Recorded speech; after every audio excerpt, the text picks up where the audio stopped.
Welcome to Talk Cosmos, the show where Sue Minahan and her panel of guests bring you insightful conversations to awaken consciousness for soul growth. Come journey with us through astrology's energetic cycles and get ready to understand your path in the cosmic roots of the stars.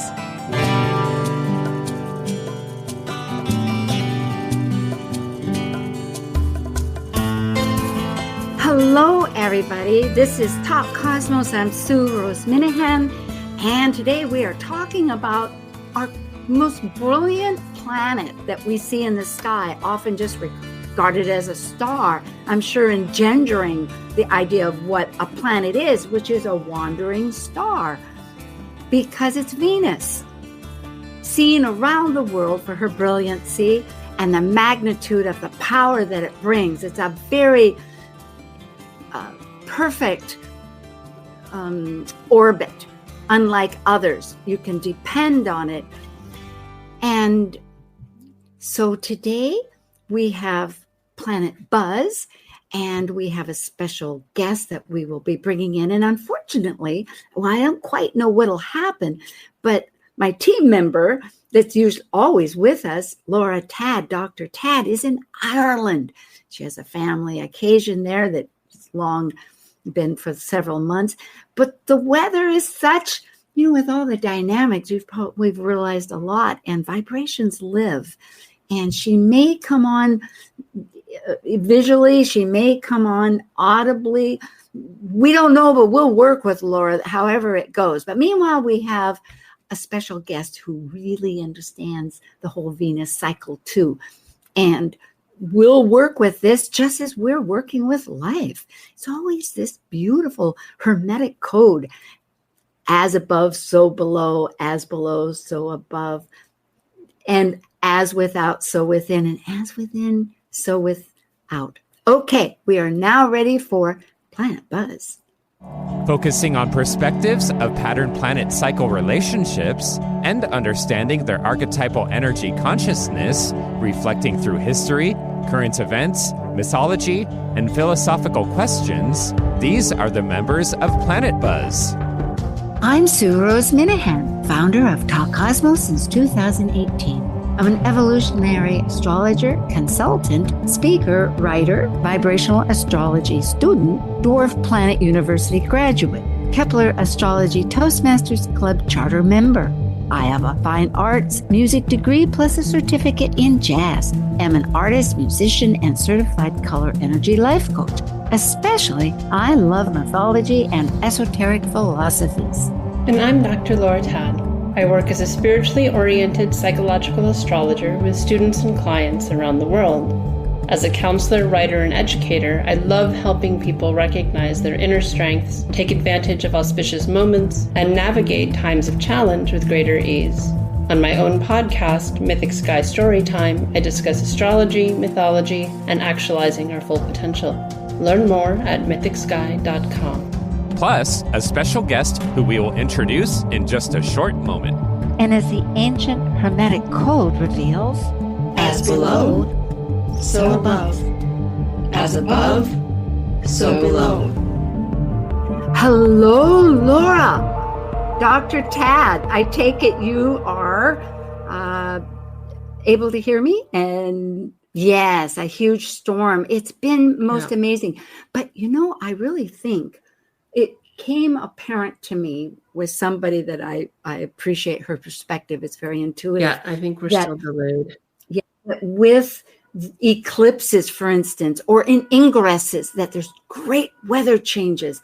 We are experiencing with Venus here particularly, and coming in with the nodes that just shifted signs, an unprecedented 3.5 span of rapid ingresses. So I imagine we're working on a lot of bases.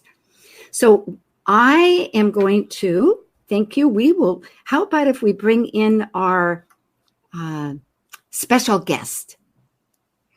Oh, she's here. Okay. Well, what's happened is I'm looking at the bio. Louise Eddington, an astrologer, consultant, teacher, author, blog writer, and she organizes workshops. In fact, she has one coming up on the 25th, which happens every 19 months because of the Venus retrograde, as she is an accredited specialist, I don't know, accredited with Ariel Gutman, who wrote the Venus Star Rising book, which I absolutely adore. She has the cosmic owl, not owl, but owl. As in language, hello, I think. A wisdom, yes, and a wisdom weaver. She's studied astrology 30 years, professionally since 2012. She's a published author, prolific writer, a shamanic guide, symbolist, and also an OPA, which is the Organization for Professional Astrology certified practitioner and peer group leader. I know that, so check that out. And a certified, as I was saying, Venus Star Point practitioner. Plus, she has this workshop is the, which is an 8-week course. It's Venus Retrograde Heroine's Journey class. So check that out. And her YouTube channel is Cosmic Owl Astrology. Thank you, Louise. I'm so glad you're here. And I think we lost Laura. Great to be here. Yeah. We'll just play that by ear. I think she's trying to call in again. So anyway. Yes, indeed. Well, I am really glad. And we're going to work between, we both have PowerPoints and Louise has all kinds of information. And this is a beautifully, as the universe works, a prelude to a dive deeper that you can do with Louise. So Nate, if you can pull up my, you have already. Sue clue in. Okay. And here you can check with Louise at her site, Louise Eddington, that's 1D. And also on Substack, which you write prolifically. Oh, it's Cosmic Owl on Substack, but that's all right. Oh, okay. Okay. Excellent. And I think you'll have that. And Dr. Laura Tad is Mythic Sky and myself talk Cosmos. I took some of these dates. We're going to flip back and forth, but I'm going to give a little bit of a run out of a survey, and then we'll go into the Venus Star Point with Louise's. But there's a shadow path. That's when the degree begins and leading up to the retrograde, and then afterwards it finishes up on direct. So it's a long, long journey. January 28th, when Venus entered Pisces at 24 degrees and 37 seconds, because we have a podcast here, Pisces, and then all the way to May 16th. Most interestingly, Mars is really interacting, and Mercury, as we'll discuss, along with a good deal of the outer planets. Yep. And then it goes retrograde. I hope I finished my sentence with that, but that's May 16th. And just as far as the dates go, because Louise will bring it goes retrograde May the 1st. Yes. That's, March 1st, I mean. Mercury goes retrograde March 15th. Yeah. Oh, okay. Thank you. Oh, so I swapped those. Darn it. Oh, no, you wrote them down right. Oh, good. Yeah, okay. March 1st, Venus. That's all right. Nothing like repeating to drive it in. Yeah. March. Coming up, March will go retrograde at 10 degrees and 50 minutes Aries. So it's gone in from the water to the fire. And then on the 22nd, just after I'm giving just a quick review here, it'll go to the Venus Star Point that Louise is really going to dive into in a moment after I go through a little bit of this, what that means. And that is 100-year cycle, and it retrogrades like the nodes. So it will be at 2 degrees, 39 minutes Aries. There's one more after this. Then finally on the 18th, well, it goes direct on the 7th of April, but then on April 16th, which means it returns to that 10 degrees and 50 on the 16th at 50 degrees Aries.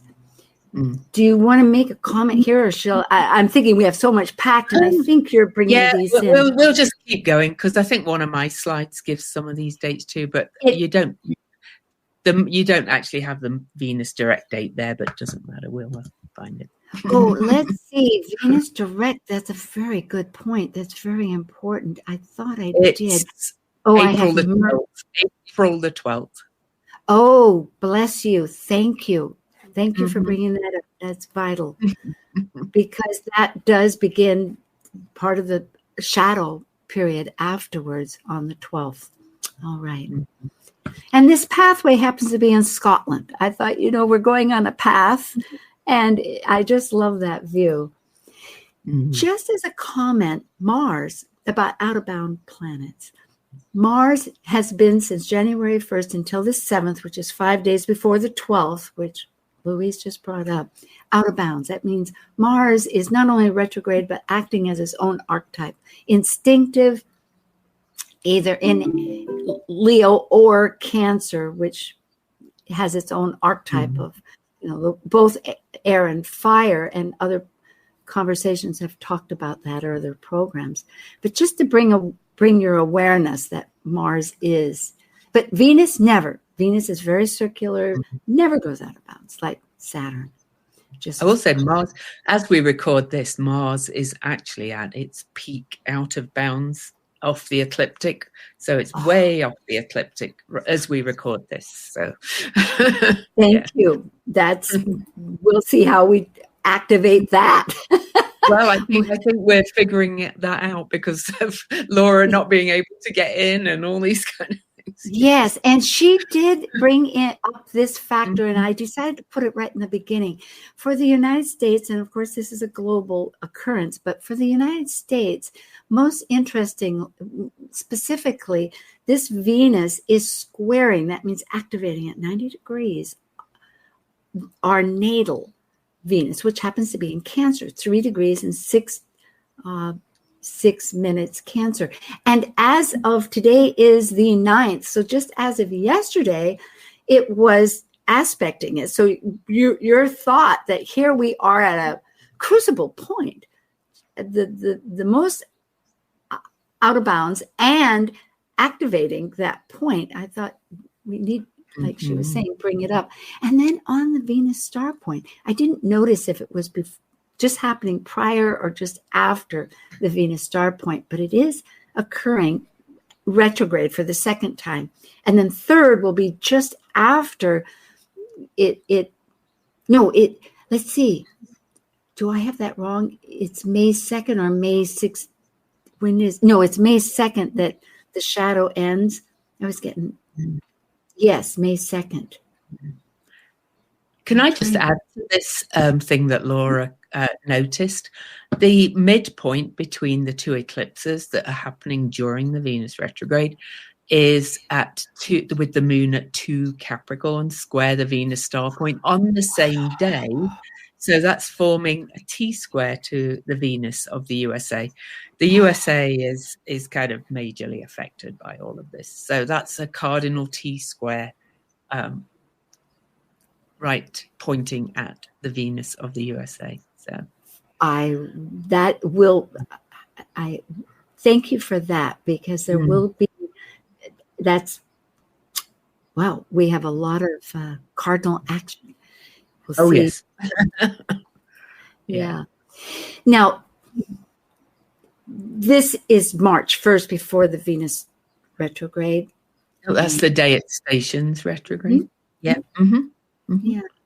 Yeah. It's powerful, just with Thor's hammer, which is very activating aspect when you have Ceci quadrates to a quad, lots of square energy. And Ceres is also going to be entering Aries, so that healing, nurturing. And I was thinking too, Ceres was with the grand conjunction back in December 2020. Yeah, and of course representing our food and our women. And go ahead. And Venus, Ceres, and Pluto were all exactly conjunct at 0 degrees Aquarius on December the 7th, 2024. So, all of these are speaking to each other because the Venus star point will be an aspect to Pluto again. So, all of this, it's all kind of, it's very complex, to be quite honest, because they're all speaking to each other so loudly. This is true. And I love the point, because bringing it from our astrological nerdiness, which I realize you're conscious of and I am too, but the fact is, what we see in life and experiencing, the complexities, but this incremental, there's little steps where we possibilities to just innately, for those that are aware, to come up with. Because it kind of has all reached this big, I see it as a big climax kind of thing, really, with, at the last sign of the zodiac and the first sign of the zodiac moving between Pisces and Aries. It's quite astounding, to be honest. So. It truly is. Now, you brought these up also because we are going to see yours, but Venus is going to make conjunctions, and I put parentheses around the ones that are actually outside the shadow path, but they're very close. And in other words, because we have Neptune, all of the planets here are ingressing, which we'll go into, but there's 3 conjunctions with Neptune in February, March, and May. But March is right during this period prior to when it goes into Pisces. And Saturn is also right in the middle of when it goes, while it's still in Pisces before it goes into... Actually, I think I have April 24th. I shouldn't have had that in...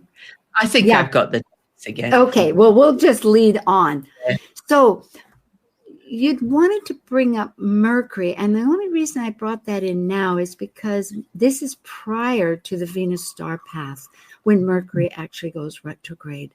Now, we can come back to this. Should we talk about that now, or what's your feeling about it? Well, all I really want to say is, without people getting too wrapped up in the degrees, the dates, and the details, is that Mercury is going retrograde at almost the same degrees as Venus during the Venus retrograde.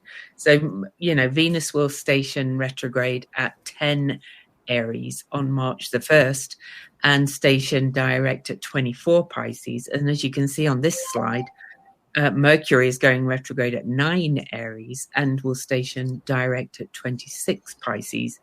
And because Mercury goes retrograde for a shorter period, that's happening right in the middle of the Venus retrograde at almost the same degrees in the first and last signs of the zodiac. And they're the 2 most personal planets other than the luminaries, the sun and moon.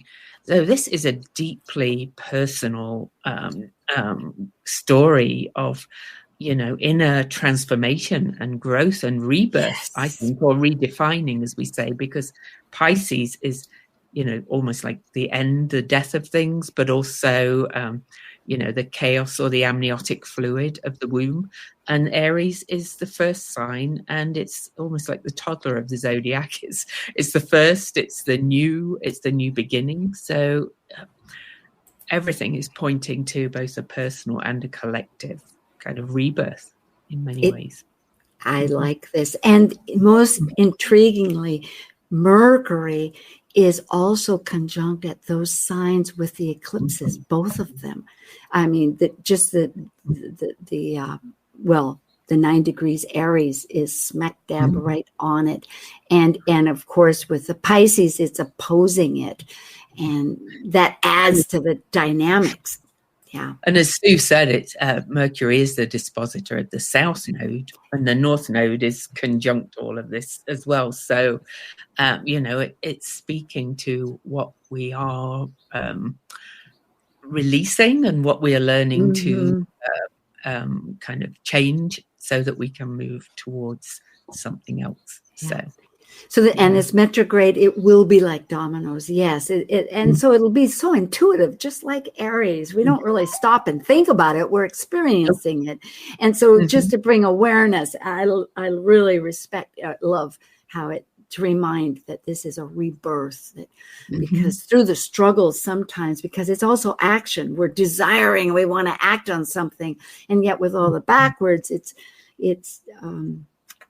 one of those 2020 hindsight, looking back going, oh yes, I did make those choices. This is what's happening. Thank you. Or learning. And here's how to learn to take action differently, perhaps. Yes. Yeah. Yes. And it's collective too, with with the outer planets, of course, which we both realize. But before I go to the next, just to mention that this is the day after the eclipse on March 15th, just to show that quickness. And to finish here, it is on April 7th, which is after the retrograde. But again, this conjunction, by this time, they've all gone back into the water, which we'll talk about. So it's like you say, it's going back to the womb, going, hey, did that really make sense? Was that really what, how is that working with my greater sphere of...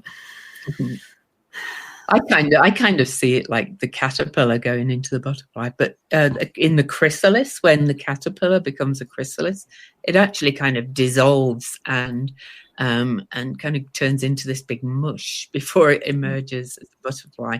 And I use shamanic work in my Venus retrograde class, and I do an actual process with the people who attend the class, and it's called dismemberment, but I prefer to call it dismemberment and rememberment. It's literally a reorganization of all your molecules. So anyway, so that's what's happening, I think.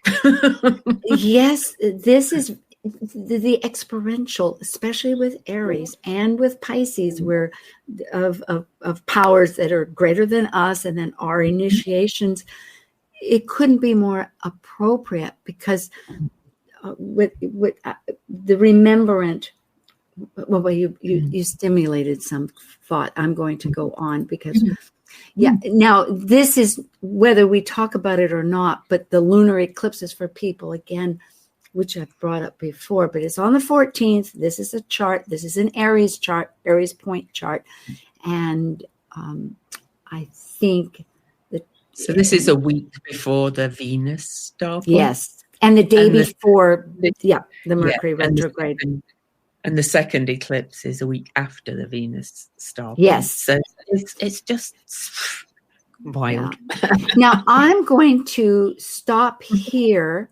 And Nate, if you can bring up Louise, thank you, because now we'll flip back to it. But so I'm going to go really quick through some of these because there's quite a lot and we've got a lot to talk about. But, these are some quotes that I put in for this Venus retrograde, because I really think, this is about mastering yourself. This is about healing from the inside out. Okay, all of this. And that's, for us individually. Read one for the podcast. That's all. Just remember, we have listeners. Yep. Sorry. Yes. Yeah. No. So the first one was Lao Tzu, mastering oneself is true power. So I'll stick with that one. I love it. And just a little bit about me. Sue said I've become a professional astrologer in 2012, blah, blah, blah. This is my 6th Venus retrograde class. So I actually started working with Venus retrograde in early 2017 when I woke up from a dream from Venus, thank you, Venus, saying you're going to do a Venus retrograde journey class and a heroine's journey class. So I did. And I didn't know Ariel Gutman's work then. I didn't certify in her work till 4 years later. But I have Venus Neptune conjunct at the top of my chart. And so I dream Venus. So that's powerful. It is, and it's in Scorpio, which is very shamanic in nature, and so I am also a shamanic practitioner, and kind of my discovery of astrology and shamanic practices all began at the same time many years ago. So what is the Venus star point? You've heard us mention it. Quickly, it's when the sun aligns with Venus from the Earth's perspective. And Ariel Gutman says this informs our cellular embryonic development and resonates through life as an inner eros. And this works collectively with each Venus star point. And each Venus star point occurs every 9.5 months, which is the length of a human pregnancy. We have one retrograde star, the one coming up. The other is a direct star, the evening star. And if you want to, you can come back and kind of take screenshots of these slides if people want. If I might mention too, go back to that because my brain is, I'm trying to listen and not, but the heartbeat, Ariel calls it the cosmic heartbeat, which she said it's like a heartbeat because it moves backwards through the signs like the lunar nodes do, and it's kind of working in the background. And we're actually at this, it actually has a full 251 year cycle from star point to star point. And so we're not only in the Pluto return in the USA, we're in the Venus star point return. Isn't as well. That fabulous? I love it, particularly. And for that fact that the petal, makes 5 points, just like the star. There's a mathematical, which you'll get into, but reason why all this works. It's not just invented. Oh no, it's the most beautiful pattern. And here is, the current star point or the new one coming up. And Sue had this arrowed on her slides as well. You'll see that. But at any one time, there's 2 5-pointed stars, one with the direct stars, one with the retrograde stars. And at the moment, we're under the Aries star we're coming into, Capricorn, Libra, Scorpio, because the Libra star point is ending, the Scorpio is ending, and the Libra star point is coming in for over 100 years. We're also under the Leo star point and Gemini as well. And incidentally, the Aries one will die out in 2033, and we'll move into a Pisces star point. And so. I was just going to say to augment this, that 2 stars come in as a pair and then there's one rogue.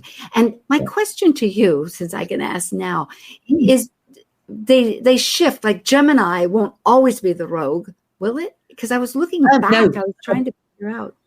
It's usually Gemini and Sagittarius are the rogues. Thank you. I'm so glad. Amazingly. Because think about that as our gathering information and coming up with philosophies and belief systems. Okay. And I guess we're ready for a break. Well, go ahead when you can finish up a little bit here. Well, I just wanted to, say that Venus is the big sister of Earth. She's most closely connected energetically to Earth in a number of ways. And she's the most occult, powerful and mysterious of all the planets, according to the secret doctrine, which was Madame Blavatsky. And that's from a book, Mysteries of Venus by Mark Lerner, which came into my hands in a very magical way, but I don't have time to tell that story. But I also gave you some keywords here for Venus. But I did want to mention that Venus rules Libra and Taurus in our usual kind of way of looking at things, exoteric. And she's also exalted in Pisces, which she's going to retrograde back into. And she's also esoterically ruler of Gemini and Capricorn, 2 of the other current Venus star points. And so we are moving into a very Venusian age. And when the Aries star point and the Scorpio star point leave, they were Mars-ruled star points. So we're in major times of shift for so many reasons. Thank you. At this point that esoterically, Venus is the soul ruler, which is its own rays of esoteric astrology of Gemini, ruling the South Node. Thank goodness there's this mind, heart focus, which many times people thought that we were ruled. I mean, Venus, it was the first or the moon. Actually, it's all combined. That it's not just the linear thinking. And I really think that's what I wanted to emphasize, was that if it's the most mystical or that, it's because it has desire. It's our desires. How complex is that? It's our earthly desires, it's our senses, but it's also rules an air sign. So it's our sociability and our ideas as well, creative ideas. Venus is so much more powerful than a lot of astrology has given it credit for over the last. I love how you put on one slide, which is the truth, that there's one side that's always dark, just like the moon. So meaning just looking at the physicality of it. And I'm a big believer that Venus isn't all roses. There's some thorns in there because it came out of strife just from the mythology, at least as far as Western goes. And so it's it's really as though light overcomes the dark in that sense. And it's through what we love truest. Yeah. Well, we could go on and on. Let's see. Shall we? I guess we do need to take a break. Okay, we shall. We'll be right back. Stay with us, and I hope Laura does, but we'll see. Okay, thank you.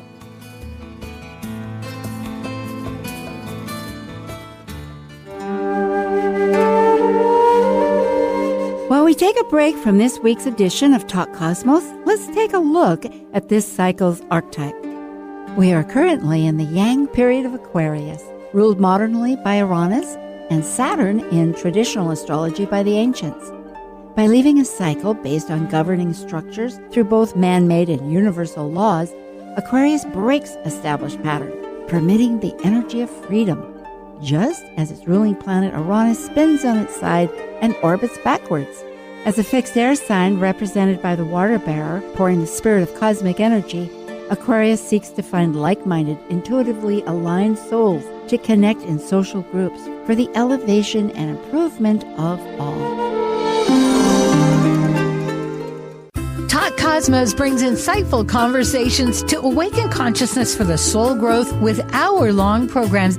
Talk Cosmos weekly programs are also available to watch live on the Talk Cosmos YouTube channel and Facebook page. While you're there, make sure you click the like and subscribe buttons so you get the full Talk Cosmos experience. Or if you'd rather listen to the show archives with audio only, the entire podcast collection since 2018 is available on most podcast carriers. And to find out about upcoming programs, sign up for the newsletter at talkcosmos.com. So grab your coffee, tea, or kombucha and enjoy the show. This is Martha Norwalk every Sunday morning beginning at 9 a.m. Thanks in part to Dr. Nels Rasmussen and the Healing Ministry for Animals.com, we cover the world of animals. This week, February 16th, it's Behavior Training and Healing Sunday with me, and talk with your human or animal loved ones on this side or the other, and personal awareness coaching with Natasha Venter. Hope you can join us. Plan to call in with your questions for either one of us or a personal reading with Natasha. Martha Norwalk's Animal World, Sunday morning, 9 a.m. to noon, right here on Alternative Talk, AM 1150. Some people know a good thing when they hear it. Alternative Talk 1150. Hi, we're back. And it'll be you and me. Go ahead, Lucas. Let's see what next. So yeah, I'm gonna whiz through a little bit because I do teach whole classes on the star point. So we don't want to go. So, but this is an image that Deborah Holding made. Deborah Holding out of England to show the 5 points of the Venus star that happen over 8 years. They make this beautiful heart image. And Venus is very much associated with the heart chakra, all kinds of things like that. So, and love, of course. So, I'm not going to read all this about No, it's good. Venus it's good. star. I'm glad for the picture. Here's some numbers for the Venus star, but the Venus cycle is based on the calculation phi, which is also the Fibonacci sequence, which it shows up everywhere in nature. And I mentioned there's 5 points in 8 years as well, and that's the musical scale, and Venus is associated with music. Venus is just so powerful. It is. And here's some images based on this, on phi, which is also known as the golden ratio, proportion, mean, or section. It's said that architecture built to phi will stand the test of time more than other architecture. So like the pyramids, for example, they're still standing. But the human body, of course. And then this is the pattern of the Venus cycle makes over a longer period. It shows up in roses, in other flowers, in other forms of nature. But rose windows in every church are all based on the Venus cycle. And copper is Venus metal. And incidentally, it's also related to Mars, which is kind of interesting because Venus the marriage. And Mars. Yes, exactly. Yeah. And copper is very healing. And Venus is often said to be a vain planet, or vanity is one of its things. And copper used to be used as mirrors. So I wonder if that's kind of where that came from. Well, it's a conductor. I'm thinking copper is the original. Oh, yeah, it's a conductor. Yeah. But also they used to polish it in the mirror. So I don't know if that's why vanity came from. Interesting. Yeah, but anyway. So the Vitruvian Man, Leonardo da Vinci's figure, he drew that to the phi ratio. And we always include that because this just shows how human the Venus energy is. We are intimately connected to the energy of Venus and its cycle in so many ways. So we don't need to travel to Mars. This is where we're meant to be. Just okay. With the body there, just to bring into focus to people. So today, when this actually, the Venus star point on March 22nd will be the head. I mean, I'm sure this is obvious for people, but for those that don't know. Yeah. And then the one that happened last will be on the left side, and the one that's going anyway, it's arms and legs. Yep. Go ahead. It is exactly, and they work on a feeding principle, but that's kind of teaching way beyond what we can do in this. Thank you. So, but the number 5 keeps occurring over and over again, and we also have lots of 5s in our body as well. We have 23 digits, so 10 fingers, 10 toes, 2 ears and a nose, 23 pairs of chromosomes in most humans, 23 seconds for blood to go around the body, 23 days in the biorhythm cycle. Just the Venus, phi, everything is, How does 23, though? I don't, just remind me. I was 3, 2 plus 3 is 5. No, I know, but 23. Oh, yeah. Okay. I just didn't know how that related directly to Venus. 23. Because 5 does. Yeah. And it's 23. Oh, 5 divided into. Okay. 2 plus 3 is a 5. So that's how you. Oh, yes. Okay. Thank you. That's all. Thank you. Yes. Yep. I hadn't thought of that pattern. Yeah. I appreciate it. Thank you. And so this retrograde, we've looked at the dates briefly before, but this retrograde will run from March the 1st till April the 12th, 10 degrees Aries to 24 Pisces. These are some themes that I'm seeing in the kind of rebirth energy. I love the last one, discover your inner superhero, the most, because I think that's really what we're all being asked to do at the moment, as it's quite clear, no matter what you think of what's happening in the world, we are in this place of rebirth collectively and chaos, which is the Pisces energy. So, the answer is always within, healing from the inside out, and learning to rediscover and see the world with the eyes of a child. I like that one too. Glad you brought that up. Yes. The wonder, not to get jaded, as they say, but to really realize the spark, the freshness, because if it's your truly within plan, there's promise. And, you could put it a bit slightly tougher way and say, if it is to be, it's up to me. And, it's like, but it's like time to take the lead. It's time to, tap into your pioneering spirit, which is very Aries as well. But before that, of course, we're in the Pisces, which is kind of just letting go of some of your past beliefs and your past ways of being and thinking that, the world behaved. Pisces can be quite passive and fearful and victimhood at times. Yes. And I don't always look at the shadow, but only the shadow, but because that's where everything's retrograding back into. That's what we're leaving behind. Don't think, somebody's going to save you either. It's vital, either that or escapism. That's true. Yes. And I've pondered greatly, perhaps as yourself, about this whole idea of the Piscean archetype, because we all have it, of course, in various, whether it's Neptune and that. But just the fact that the natural world orbits beautifully within itself. The storms come, there's a rebirth, there's a process, et cetera, et cetera. So Pisces can think, well, things are very simple. It's going to work. Let it be. Yet there is an action that, thankfully, from the womb, there's that seed. Yes, there's that dynamics. That's all I'm trying to bring up.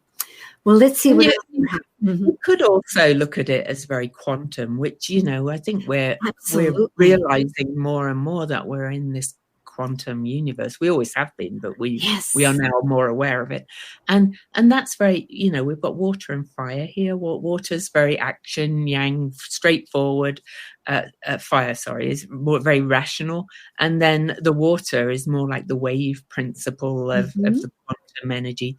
And they're working together. So this is kind of, So go ahead. We'll keep. So, for the listeners, during the retrograde, we have 3 conjunctions with Neptune. Sue showed this a little bit. 3 conjunctions with Saturn, 3 conjunctions with the North Node, 3 sextiles with Uranus, 3 sextiles with Pluto, 2 trines with Mars, and there's other aspects too. It's and 2 eclipses involved as well, as we said. So she's having her own, not just a party, but a community session. With Pluto in Aquarius, networking and community is everything. And here Venus is leading the charge. Not passive at all. This is dynamic. Not passive. And Mercury's joining along, so that's bringing heart. Yes, like dominoes. Mind. It's amazing. Heart and mind. Yes. Thank you for this slide. So just some ideas to work with the new Aries morning star, so when the Sun and Venus meet on March the 22nd, they actually meet on the same day as the last quarter moon, the crisis in consciousness phase between charts between the 2 eclipses. Yeah, we'll see charts. So I'm not going to read them all, but really step into kind of your warrior, pioneer energy. You can do things for release, or things like yoga, down facing dog, or the boat pose, or the bridge, warrior poses. You can do fast-paced exercise once we move back into Aries, I think, really. Boxing, martial arts will all help you to feel empowered. I do boxing, actually. That's me. I do. I box. Yeah. This is valuable. Often we think about how to interact with the new moon, for instance, but here with all this Aryan energy, it's how to channel it, and the body, recognizing the body is not just all mind. We need to physically feel. I know that with Parkinson's too, that's really good with boxing.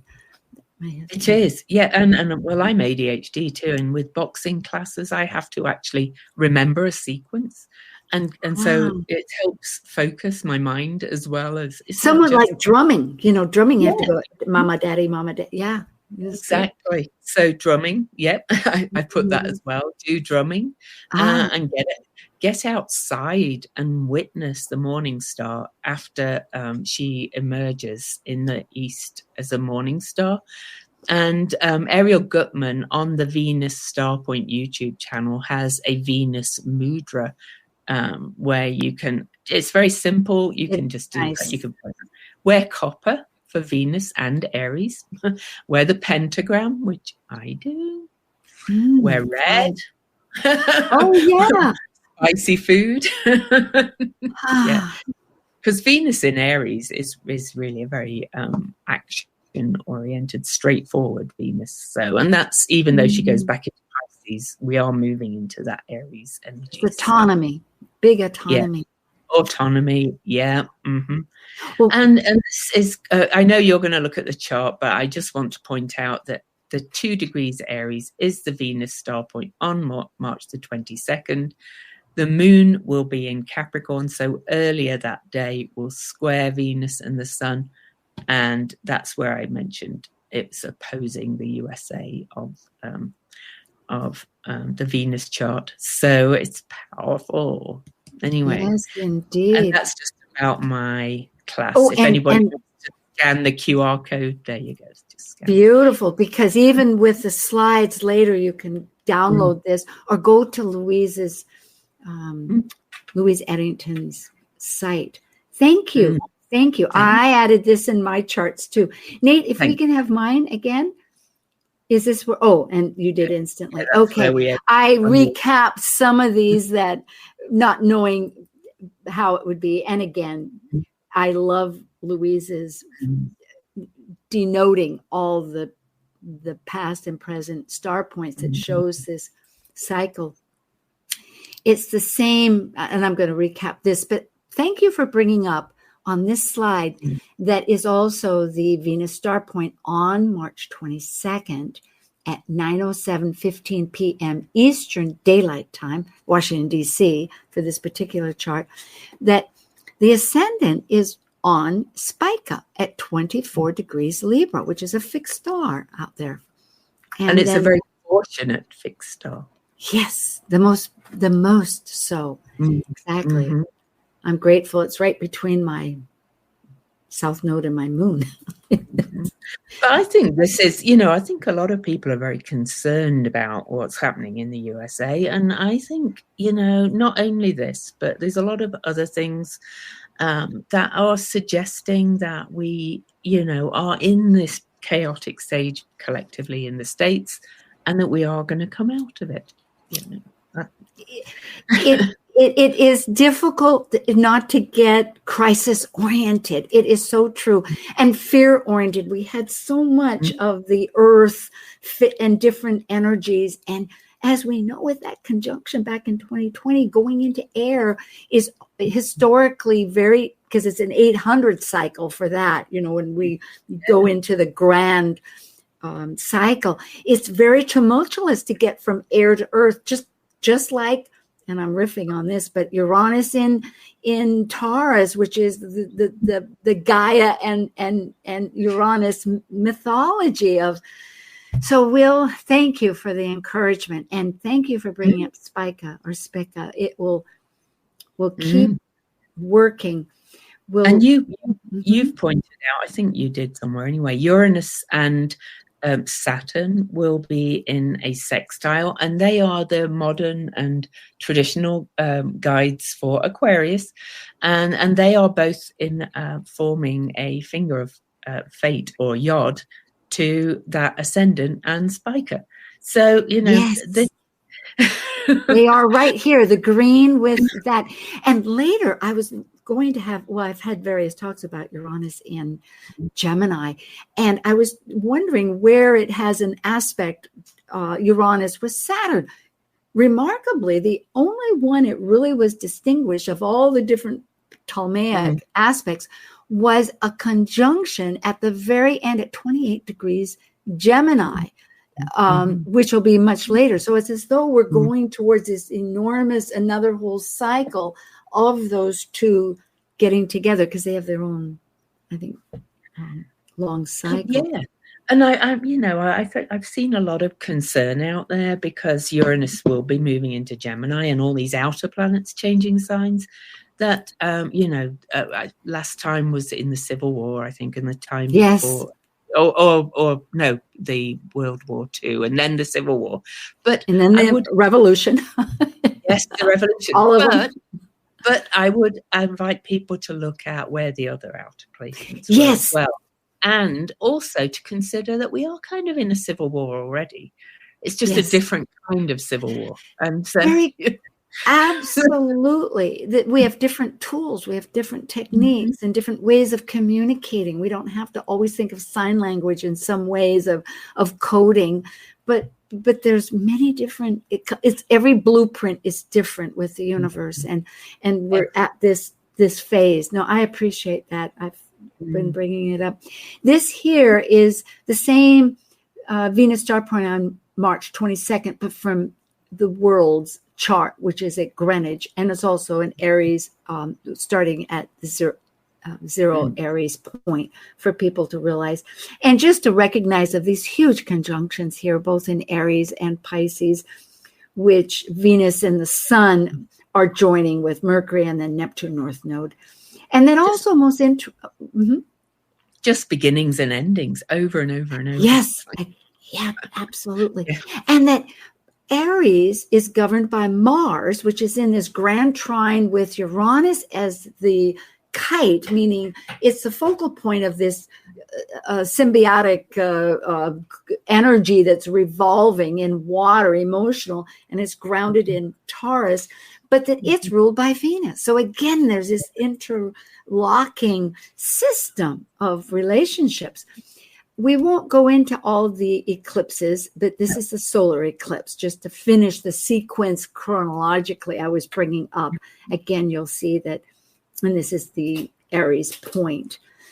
And this is when Venus is retrograde, just to point out to people, because that's a week. And that's she's back conjunct the North Node and Neptune, which she's just been already. So, this is powerful stuff. It is. It's like getting to a solar, our ego, our whole self, and how we're going to really lead forward. And that same 9 degrees that Mercury was at when it finished. So we'll have to wait and see. But my goodness. Yeah. And then, I was bringing up, that's okay. Well, it's my belief that you can kind of help yourself through these immense times of change, which is why I do the class. So, Very good point, Laura. And I will have some slides on that. But this 8 week that Louise will have will really be a experiential body, mind, spirit, because a lot of this is asking us to enter our spirit realm so much more. And I know Laura too has one, if you feel like just going on a trip and then listening to some of Louise's, because they interconnect just for a few days, but hers will be in Nicaragua, and it's a goddess retreat. I bring myth in too, and Laura does that too. It would be grand to all get together. Here I brought in this again and again, which astrologers are mentioning, but here the significance of the water and the fire. And it goes into what started with the North Node in January, and the inner planets with Venus, Mercury, Mars that are interchanging the dynamics of the elements, and the outer planets, Neptune and Ceres and Saturn. So you can look at that. Now, where we decide, let me see, what do we have? We have Neptune and we have Saturn. So Neptune, you can look at this, folks, because we can go back to it, but I want to bring up, here is Neptune leaves Pisces and moves into Aries for the first time during Venus retrograde, and that's one of the outer planets that's changing signs. So and within the month, and just a few days before the conjunction with Mercury, and then there's so many things. I just want to bring this up. This is, let's see, I just did before. Here is Louise's, because we have about 2 minutes. We have Louise's with her QR code, and that's beginning on the 25th of February. And we have Laura's on the 22nd to March 1st in Nicaragua, which is at her Mythic Sky. And she's also has a talk on the 14th of March into family dynamics that you can look at. And myself, I've done some about Uranus, and you can check. And for those people that want to see the Saturn, well, and thank you for signing up. Oh, There's too much to talk about. Always, I wish, and this is my mantra for 2025, is to get more instinctive. In other words, we can sit and talk without all the mental details, but this was a strong chapter, and we have another one you're coming up to talk about. So thank you, Louise. Thank you for having me, Nancy. Yeah. Thank you for joining an insightful conversation on Talk Cosmos, the show where Sue Rose Minahan and her panel of guests awaken consciousness by connecting soul growth patterns with astrology's energetic cycles. Be sure to tune in next week, same time, same place, to continue your journey through the roots of the cosmic pathway.